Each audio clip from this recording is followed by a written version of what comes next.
Well, good morning. Today is Wednesday, February 10th, and I hope you and your family are doing well and staying safe. Just to give you a little background of the past several weeks, as you know, Rockford Public Schools moved to completely in person in grades kindergarten through 12th grade on Monday, February 1st. And that means, of course, K-5, which has been in person since the first part of January, and then the grades 6 through 12 on February 1st moved to in person for all students. And we had been, since January 1st, we had been a hybrid model. The only exception is our Rockford virtual school, which is really doing well. We've certainly gone through some growing pains, and we've had some challenges as trying to get the instruction good and correct for our students who are learning online.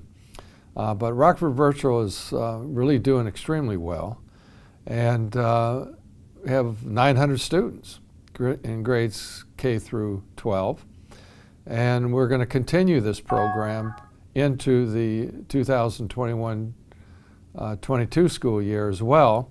We may have less numbers because I believe there will be parents that will enroll their students back into the in-person instruction. But if we have students that want to continue in the Rockford Virtual School, we'll continue it in the fall as well. And I've been asked, of course, why have we moved everyone now into in-person instruction, K through 12.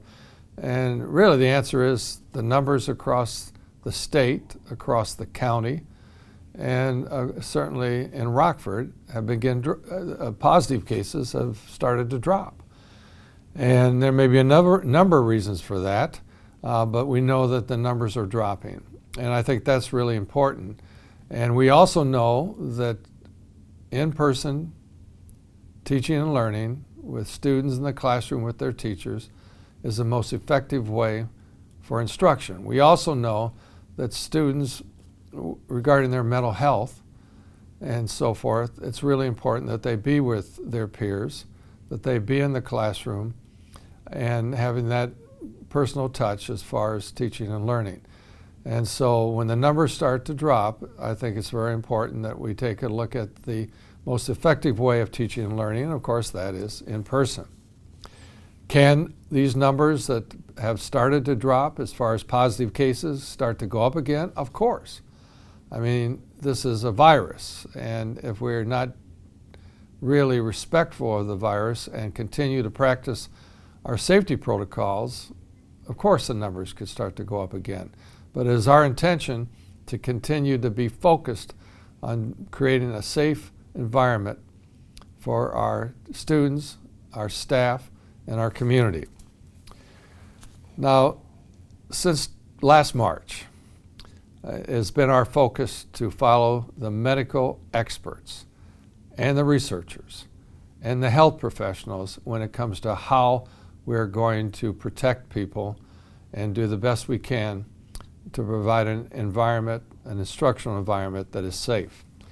And so we have come up with a summary of how that's going to be done as far as what we're asking parents and staff to do.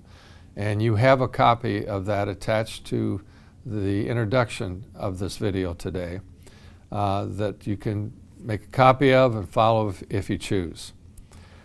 I think it's important that we know that if you are sick, or if as a staff member, or if you as a parent notice some symptoms of your child or children that indicates that they're not feeling well, we're asking you please to keep your child at home, or if you're a staff member, to stay at home. That's probably one of the most effective ways we can reduce infection, and we can reduce the potential contract of COVID to other people. And so I'm really asking all of you to take a clear observation of yourselves and or your children, and to be sure that you keep people at home if in fact they're demonstrating certain clear-cut symptoms, such as if you're sick, stay at home. If you have developed a new type of cough and so forth that just isn't normal, or if you have a loss of taste and appetite, or if you have shortness of breath, those are indicators that you should probably stay at home and follow those symptoms and see if they continue. If you have chills, or if you have a sore throat as well, please stay at home. And we have testing sites across the county that you can find by going to the Kent County Health Department and find out where you can get tested if you believe it's really important that you should be tested, because you're just not sure of these symptoms and if in fact they could be indicative of COVID.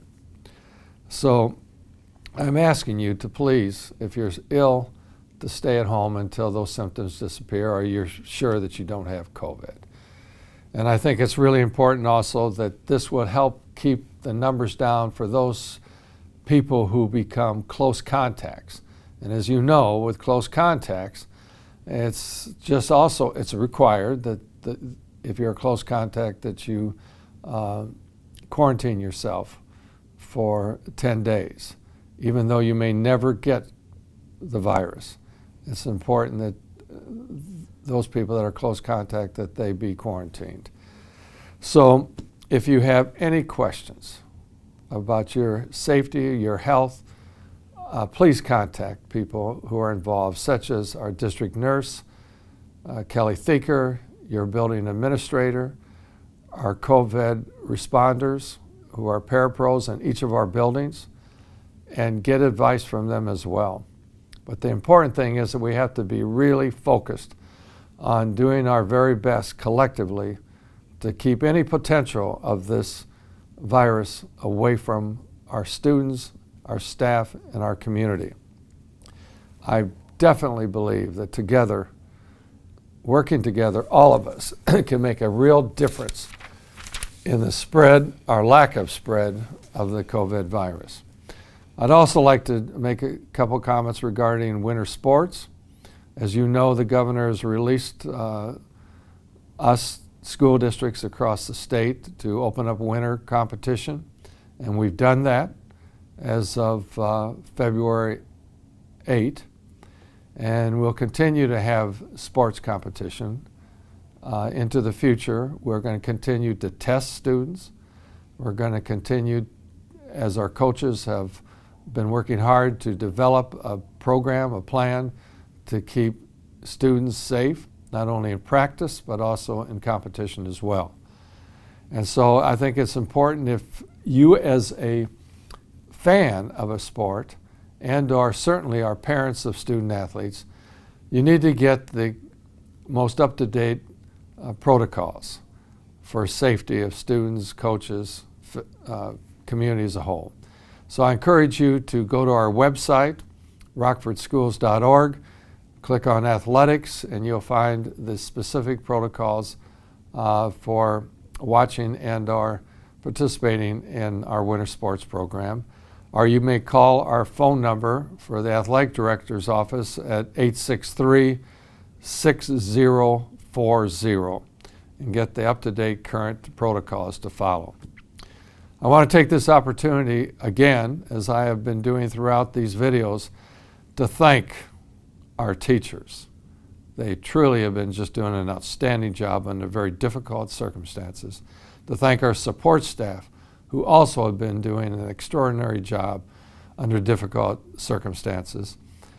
And certainly support and to state clearly how much we value our administrators and the hard work that they've been doing as well in providing leadership during these difficult times.